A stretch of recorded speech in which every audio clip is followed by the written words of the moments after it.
Es muy difícil identificar hacia dónde se mueve la humanidad, porque en lo que se está moviendo, el ver en el presente qué es lo que está pasando, que si lo ves en la retrospectiva del tiempo dices, sucedió esto.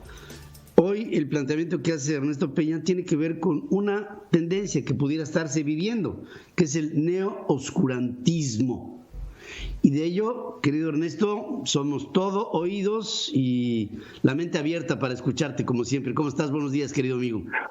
Buenos días, querido Pedro. Ha sido una tremenda, histórica jornada electoral, la de ayer en los Estados Unidos. La participación, Pedro, ciudadana fue del 67% del total del electorado. Nunca se había dado en los últimos 100 años una participación tan abrumadoramente alta del electorado norteamericano. Hay mucho en juego. Aunque el recuento total de los votos, Pedro, en todas las entidades de los Estados Unidos no ha concluido. Muchos daban por hecho ayer, incluso vi varios noticieros mexicanos que daban por hecho ayer en la noche el triunfo de Donald Trump y que afirmaban sería reelecto. Yo espero que no.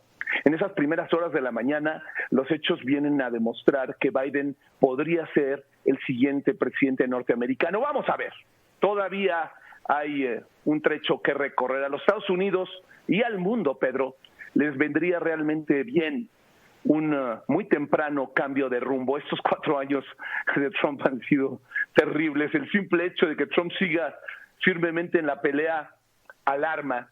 4 años más de Trump sugieren de plano la instalación formal de una especie de neo-oscurantismo en los Estados Unidos con una tremenda influencia global. Es una señal, Pedro, de decadencia. La historia humana ha conocido muchas épocas de decadencia. Probablemente la más ilustrativa es la del medievo europeo, que duró 10 siglos. Como lo hemos platicado antes, durante ese tiempo Occidente se olvidó de casi todo su legado, de toda su civilización. La ignorancia triunfó sobre la ciencia, el desorden triunfó sobre el orden, el fanatismo y la superstición se impusieron a la reflexión filosófica y a la reflexión científica. No se resolvió nada, Pedro. Se accedió a la barbarie.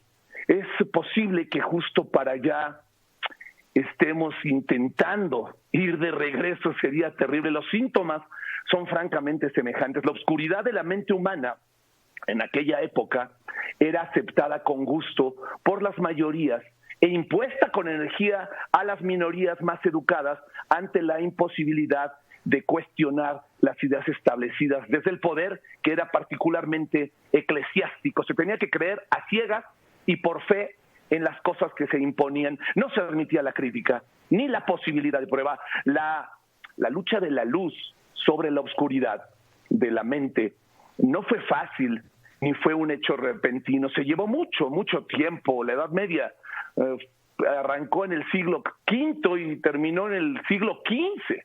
Galileo Galilei, por ejemplo, en pleno siglo XVII, ya terminada prácticamente la época más oscura del oscurantismo, fue censurado por sus hallazgos científicos, fue censurado por parte de la Iglesia. Sus estudios confirmaron la teoría heliocéntrica de Copérnico y le valieron una condena por la que debió retractarse de sus descubrimientos para seguir investigando, porque si no se hubiera retractado, hubiera muerto seguramente confinado en algún rincón oscuro. El neoscurantismo que representa Trump y que practica con su propio toque personal uno que otro líder del mundo es muy parecido y bastante más ácido. Es el alarde a la patanería, es la demolición de la decencia más elemental, más que indiferencia o insensibilidad, es un desprecio, Pedro, activo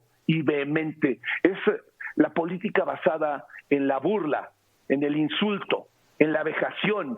Al adversario, al que piensa distinto, palabra y trato de cosa, de objeto.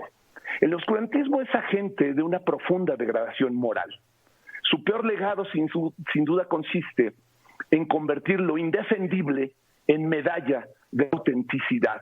El neoscurantismo es también un claro síntoma, Pedro, de las ansiedades de nuestro tiempo, frente al terremoto cultural, frente al desafío tecnológico, frente a la natural tendencia globalizadora, unificadora del mundo. El neoscurantismo significa el intento por detener el reloj, detenerlo. Más bien el intento por regresar el calendario a tiempos que ya no son, ni van a volver a ser. Es imposible traerlos de regreso. Es absurdo buscar certidumbre en un pasado imperfecto que quién sabe por qué razón se idealiza, pero que es imposible hacer presente. No va a suceder. El neoscurantismo es el producto perfecto del encono, de las angustias, del cinismo de nuestro tiempo, un populismo abierto y descarado.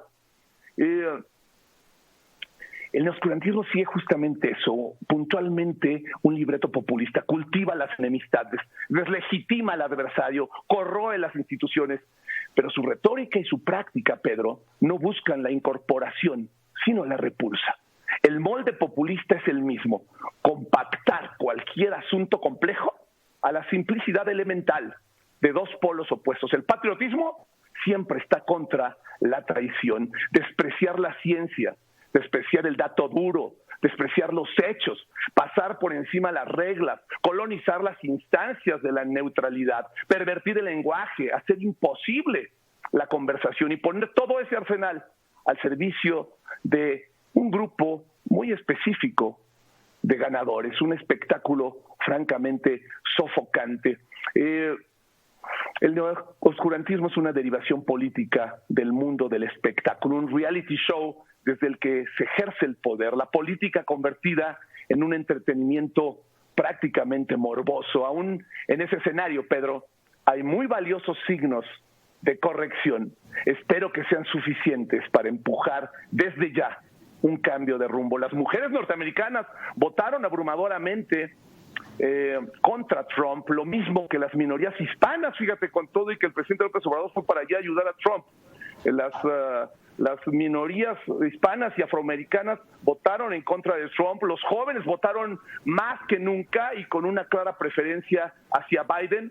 Aún si Biden no gana, Pedro, ya hay señales claras de luz y de resistencia, y eso es lo bueno. Hay que resistir. A toda época de oscuridad, Pedro, sigue necesariamente una época de luz.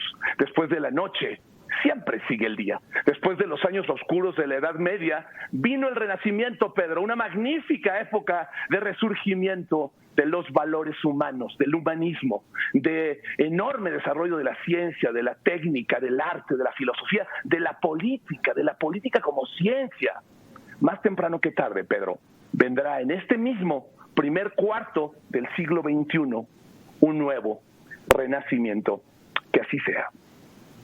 Que así sea. Y sí, tienes toda la razón. Luego de un periodo de oscurantismo, lo que viene es la luz. Y pareciera como si en la ciclicidad el hombre tuviera que entrar en estos procesos degradantes para después otra vez surgir como aquella alegoría del ave fénix, ¿no? De las cenizas, el hombre tiene la capacidad de rehacerse en medio del caos que a veces le representa su propia inacción o su propia falta de reflexión. Porque cuando hay encono no hay razones, no hay razonamiento, no hay raciocinio. Y aquí lo que estaríamos buscando es ver cómo el populismo, que acaba con el raciocinio, de alguna manera se ha vencido por la razón, por el pensamiento, y creo que estamos en una nueva forma, o en el augurio de lo que será una nueva forma de pensar, pero de pensar. Estoy seguro que es así.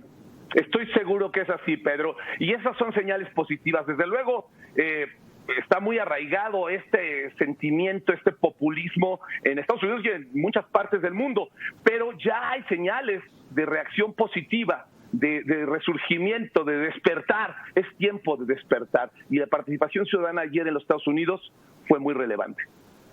Absoluto. Querido Ernesto, como siempre, qué hermosa reflexión. Y tienes absolutamente toda la razón. Pero siempre hay esperanza, que eso es lo que ha movido al hombre hasta llevarlo al aquí y a la ahora. Te mando un abrazo.